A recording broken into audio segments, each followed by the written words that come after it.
নমস্কাৰ। পাঁচৰাশী জাতক জাতিকাসকলৰ ওপৰত মা লক্ষ্মীৰ বিশেষ কৃপা দেখিবলৈ পোৱা যায়, যাৰ ফলত অৰ্থ আৰু সফলতা বিশেষভাৱে আহিব। জীৱনত হ'ব আপোনালোকৰ জয় জয় ময়। জ্যোতিষশাস্ত্ৰৰ অনুসৰি জুলাই মাহৰ প্ৰথম ভাগৰ পৰাই আপোনালোকৰ জীৱনত অত্যন্ত শুভ প্ৰভাৱ নামি আহিবলৈ গৈ আছে আৰু মা লক্ষ্মীৰ বিশেষ কৃপা আপোনালোকৰ জীৱনলৈ আহিবলৈ গৈ আছে। আহক তেনেহ'লে আমি এই পাঁচ ৰাশিৰ বিষয়ে সুন্দৰভাৱে জানি লওঁ। যদি আপোনালোকে কিবা বুজি নাপায় বা আপোনালোকৰ ৰাশিটো নাপায়, নিশ্চয় মোক তলত কমেণ্ট কৰি জনাব। 1 নম্বৰ ৰাশিটো হৈছে বৃষ ৰাশি। বৃষ ৰাশিৰ জাতক জাতিকাসকলৰ ভাগ্যৰ সম্পূৰ্ণ সহায় আপোনালোকে লাভ কৰিব পাৰিব আৰু মা লক্ষ্মীৰ বিশেষ কৃপা লাভ কৰিব পাৰিব, যাৰ ফলত আৰ্থিক অৱস্থা উন্নত হৈ পৰিব। পাৰিবাৰিক ক্ষেত্ৰত সুখ আৰু নতুন সুযোগ আহিব। আপোনালোকৰ জীৱনত ইতিবাচক পৰিৱৰ্তন দেখিবলৈ পোৱা যাব। দীৰ্ঘদিন ধৰি স্থিতি আপোনালোকৰ যদি সলনি হোৱা নাছিল, সেই স্থিতি আপোনালোকৰ সলনি হৈ পৰিব। কৰ্মতো অগ্ৰগতিৰ সম্ভাৱনা দেখিবলৈ পোৱা যাব।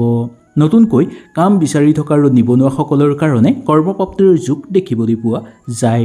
ভ্ৰমণৰ সম্ভাৱনা দেখিবলৈ পাব। বিদ্যাৰ্থীসকলৰ কাৰণে বিদ্যাৰ যোগ আছে আৰু প্ৰতিযোগিতামূলক পৰীক্ষাৰ কাৰণে সাজু হৈ থকা লোকসকলৰ কাৰণে ভাল ফল দেখুৱাব পাৰিব। কাৰ্যকৰী পৰিকল্পনা সুচাৰুভাৱে আপোনালোকৰ সিদ্ধি হৈ পৰিব। সেই পৰিকল্পনা সিদ্ধি কৰাৰ ক্ষেত্ৰত বহুলোকে আপোনালোকক সহায় সহযোগিতা কৰা দেখিবলৈ পোৱা যাব। ঘৰুৱা ক্ষেত্ৰত নতুন সম্পদ অহাৰ যোগ দেখিবলৈ পোৱা যায় আৰু লগতে পৈতৃক সম্পত্তি লাভৰ প্ৰবল সম্ভাৱনা আপোনালোকৰ দেখিবলৈ পোৱা যাব। ব্যৱসায়িক বাণিজ্যৰ লগত জড়িত লোকসকলৰ কাৰণে অনুকূল হ'ব আৰু যুটীয়াভাৱে ব্যৱসায়িক বাণিজ্য কৰা লোকসকলৰ কাৰণেও অনুকূল হ'ব বুলি ক'ব পৰা যায়। ঠিকা ঠুকলি কৰা লোকসকলৰ কাৰণে মধ্যম ফলাফল দেখিবলৈ পাব। পিতৃ মাতৃৰ স্বাস্থ্য আগতকৈ উন্নত হৈ পৰিব। ঘৰুৱা জীৱনৰ ক্ষেত্ৰৰ কথা ক'বলৈ হ'লে ইতিবাচক পৰিৱৰ্তন দেখিবলৈ পোৱা যাব পাৰে। খোৱা লোৱাৰ ক্ষেত্ৰত আপোনালোকৰ ইমান চকু নাৰাখিলেও হ'ব, তথাপিও আপোনালোকে খোৱা লোৱাৰ ক্ষেত্ৰত অকণমান চকু ৰাখিলে ভাল বুলি ক'ব পৰা যায়। নিবনুৱাসকলৰ কাৰণে আপোনালোকে কৰ্মৰ যোগ বিচাৰি পাবলৈ সক্ষম হোৱা দেখিবলৈ পোৱা যাব। মনৰ দৃঢ়তাৰ ভাৱটো জাগ্ৰত হ'বলৈ গৈ আছে আপোনালোকৰ। 2 নম্বৰ ৰাশিটো হ'ল কন্যা ৰাশি। কন্যা ৰাশিৰ জাতক জাতিকাসকলৰ কাৰণে মা লক্ষ্মীৰ বিশেষ কৃপা দেখিবলৈ পাব এই জুলাই মাহত। কৰ্মক্ষেত্ৰত আপোনালোকৰ সফলতা আহিব চূড়ান্ত। চাকৰি আৰু ব্যৱসায়িক ক্ষেত্ৰত নতুন সুযোগ সৃষ্টি হ'বলৈ গৈ আছে। পাৰিবাৰিক জীৱনত চলি থকা সমস্যাবোৰ আপোনালোকৰ সমাপ্ত হৈ পৰিব। ঘৰ পৰিয়ালৰ ক্ষেত্ৰত উন্নত হ'বলৈ ধৰিব আৰু ভাই ভনীৰ মাজত চলি থকা সৰু সুৰা সংঘাত দূৰ হৈ পৰিব। পাবলগীয়া অৰ্থ ঘূৰাই পাবলৈ সক্ষম হ'ব। শিক্ষাৰ মানদণ্ড বৃদ্ধি পাবলৈ ধৰিব। প্ৰেম আৰু দাম্পত্যৰ ক্ষেত্ৰত আপোনালোকৰ অনুকূল প্ৰভাৱ দেখিবলৈ পাব। যিসকল লোকে বিবাহৰ কাৰণে অপেক্ষা কৰি আছে, তেওঁলোকৰ কাৰণে বিবাহৰ প্ৰস্তাৱ আহিব পাৰে। মা লক্ষ্মীৰ পৰম কৃপাৰ ফলত কেৰিয়াৰৰ ক্ষেত্ৰত উন্নতি দেখিবলৈ পোৱা যাব। আৰ্থিক অৱস্থা উন্নত হৈ পৰিব। হঠাৎ আপোনালোকৰ ঘৰলৈ অৰ্থৰ আগমন হ'ব পাৰে। ভাগ্যৰ পৰাও পোনপটীয়া সহায় আৰু সহযোগিতা লাভ কৰিব পাৰিব। ভৱিষ্যতৰ কাৰণে যদি আপোনালোকে কিবা পৰিকল্পনা কৰি থৈছে, সেই পৰিকল্পনা ফলপ্ৰসূ হোৱাৰ যোগ দেখিবলৈ পোৱা যাব। নিবনুৱাসকলৰ সমস্যা কিছু পৰিমাণে পাতল হ'বলৈ ধৰিব। ব্যৱসায়িক বাণিজ্যৰ লগত জড়িত লোকসকলৰ কাৰণে নতুন সুযোগ সৃষ্টি হ'বলৈ গৈ আছে। চাকৰি কৰি থকা লোকসকলৰ কাৰণেও অনুকূল হ'ব আৰু যিসকল লোকে নতুনকৈ চাকৰিত যোগদান কৰিছে, তেওঁলোকৰ কাৰণে অত্যন্ত আনন্দময় সময় বুলি ক'ব পৰা যায়। 3 নম্বৰ ৰাশিটো হ'ল তুলা ৰাশি। তুলা ৰাশিৰ জাতক জাতিকাসকলৰ কাৰণে এই জুলাই মাহটো অত্যন্ত শুভ বুলি ক'ব পাৰি। মানসিক শান্তি বৃদ্ধি পাবলৈ ধৰিব। আত্মবিশ্বাস আপোনালোকৰ ঘূৰি আহিব। স্বাস্থ্য ভাল হ'ব আৰু ব্যক্তিগত সম্পৰ্ক আপোনালোকৰ অনুকূল হ'ব। ইতিবাচক পৰিৱৰ্তন দেখিবলৈ পোৱা যাব। গুৰুত্বপূৰ্ণ কামত সফলতা অহাৰ প্ৰবল সম্ভাৱনা দেখিবলৈ পোৱা যায়। কৰণীয় কাম সুচাৰুভাৱে কৰিব পাৰিব আৰু মা লক্ষ্মীৰ কৃপাৰ ফলত আপোনালোকৰ সকলো মনৰ আশা পূৰ্ণ হৈ পৰিব। বন্ধুবৰ্গৰ পৰা পোনপটীয়াভাৱে সহায় সহযোগিতা লাভ কৰিব পাৰিব।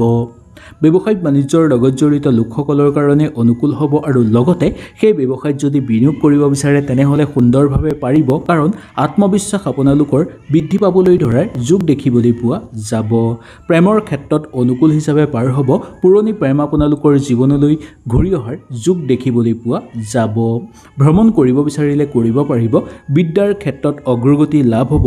শিক্ষাগুৰুসকলৰ স্বাস্থ্য আগতকৈ উন্নত হৈ পৰাৰ যোগ দেখিবলৈ পোৱা যায়। বিয়া বাৰুৰ কথা বতৰা আলোচনা কৰি চাব পাৰে, নিশ্চয় ভাল ফল লাভ কৰিব পাৰিব। মাতৃৰ স্বাস্থ্যৰ প্ৰতি অকণমান লক্ষ্য ৰাখিব, কিন্তু পিতৃৰ স্বাস্থ্য আগতকৈ উন্নত হৈ পৰাৰ সম্ভাৱনা দেখিবলৈ পোৱা যাব। শত্ৰুৰ পৰাক্ৰম হ্ৰাস পাবলৈ ধৰিব। সামাজিক ক্ষেত্ৰত খ্যাতি বৃদ্ধি পাবলৈ ধৰাৰ যোগ আছে। সামাজিক ক্ষেত্ৰত আনক সহায় কৰিও আপোনালোকে আনন্দিত অনুভৱ কৰিব পাৰিব। ঠিকা ঠুকলি কৰি থকা লোকসকলৰ কাৰণেও সুফল নামি আহিব। 4 নম্বৰটো মকৰ ৰাশি। মকৰ ৰাশি জাতক জাতিকাসকলৰ কাৰণে এই জুলাই মাহৰ মা লক্ষ্মীৰ পৰম কৃপা থাকিব, যাৰ ফলত আপোনালোকৰ নতুন দায়িত্ব লাভ হ'ব। কৰ্মক্ষেত্ৰত সন্মান বৃদ্ধিৰ যোগ দেখিবলৈ পোৱা যাব। আৰ্থিক ক্ষেত্ৰত লাভৱান হ'ব। ভৱিষ্যতৰ পৰিকল্পনা আপোনালোকৰ ৰূপায়ণ হৈ পৰাৰ যোগ আছে। ৰাজনৈতিক ক্ষেত্ৰৰ লগত জড়িত হৈ থকা লোকসকলৰ কাৰণে ভাল ফল আহিব। সন্তানক লৈ আনন্দিত তথা গৰ্ব অনুভৱ কৰিব পাৰিব। খেল ধেমালিৰ লগত জড়িত লোকসকলৰ কাৰণে অনুকূল হিচাপে পাৰ হোৱা দেখিবলৈ পাব।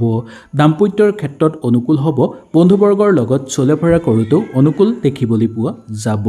ব্যৱসায়িক বাণিজ্যৰ লগত জড়িত লোকসকলৰ কাৰণে ব্যৱসায়ত যদি ডাঙৰকৈ বিনিয়োগ কৰিব বিচাৰে, তেনে ক্ষেত্ৰত দুই এজনৰ লগত ভালদৰে আলোচনা কৰিব, নাইবা গুৰুস্থানীয় ব্যক্তি বা ঘৰৰ মানুহৰ লগত ভালদৰে আলোচনা কৰিব। তাৰপিছত আপোনালোকে বিনিয়োগ কৰিব। কিন্তু সৰু সুৰা সিদ্ধান্ত আপোনালোকে নিজেই এই মাহত ল'ব পাৰিব। দক্ষতা আপোনালোকৰ বৃদ্ধি পাবলৈ ধৰিব। ধৰ্মীয় ক্ষেত্ৰত যোগদান কৰি আনন্দিত অনুভৱ কৰিব।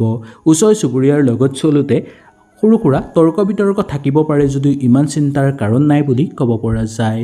অচিনাকি ব্যক্তিৰ পৰা অকণমান দূৰত্ব বজাই ৰাখিবলৈ আপোনালোকে চেষ্টা কৰাটো ভাল, কাৰণ তেওঁলোকে ক্ষতি কৰিব পাৰে আপোনালোকক।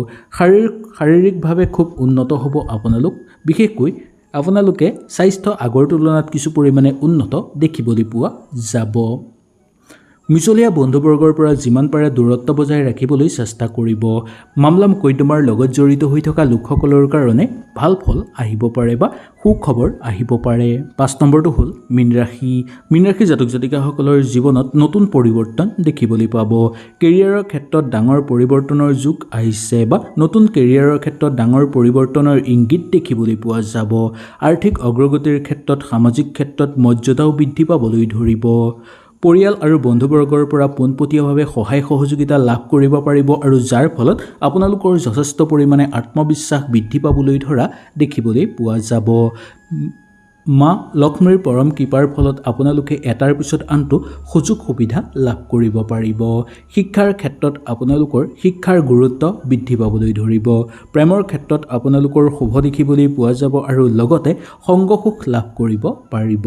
কেৰিয়াৰক লৈ ইমান চিন্তাৰ কাৰণ নাই, কাৰণ ডাঙৰ পৰিৱৰ্তন হোৱাৰ ইংগিত লাভ কৰিব, যাৰ ফলত কেৰিয়াৰত নতুন নতুন সুযোগ আপোনালোকে লাভ কৰিব পাৰিব। ব্যৱসায়িক বাণিজ্যৰ লগত জড়িত লোকসকলৰ কাৰণে মধ্যম হ'ব, যদিও আৰ্থিক ক্ষেত্ৰত আপোনালোকৰ উন্নত ফল থাকিব। অবান্তিক খৰচৰ মাত্ৰা বৃদ্ধি পাব পাৰে, তথাপিও আপোনালোকে জমা কৰিবলৈ যিমান পাৰে চেষ্টা কৰিব লাগিব। প্ৰেম আৰু দাম্পত্যৰ ক্ষেত্ৰত আপোনালোকৰ পোনপটীয়াভাৱে ক'বলৈ হ'লে ভালেই পাৰ হ'ব। কাৰ্যকৰী পৰিকল্পনা সুচাৰুভাৱে সিদ্ধি হৈ পৰিব, আৰু সেই পৰিকল্পনা সিদ্ধি কৰাৰ ক্ষেত্ৰত ঘৰৰ মানুহে পোনপটীয়াভাৱে সহায় কৰিব আপোনালোকক। গাৰ বিষ বেদনাই কিছু কষ্ট দিব পাৰে আপোনালোকক। সেইকাৰণে জোখতকৈ বেছি টান কাম আপোনালোকে নকৰাটোৱেই মংগলময়। যুটীয়াভাৱে কৰা ব্যৱসায়িক আপোনালোকে উন্নত লাভ দেখিবলৈ পাব। চাকৰিত অগ্ৰগতি লাভ হ'ব, কিন্তু কিছু ক্ষেত্ৰত আপোনালোকৰ ব্যস্ততা বৃদ্ধি পোৱাৰো যোগ দেখিবলৈ পোৱা যায়। ৰৈ থকা ধন ঘূৰাই পাবলৈ সক্ষম হ'ব। হয়তো এই ভিডিঅ'টোৰ যোগেদি আপোনালোকে সুন্দৰভাৱে বুজি পালে।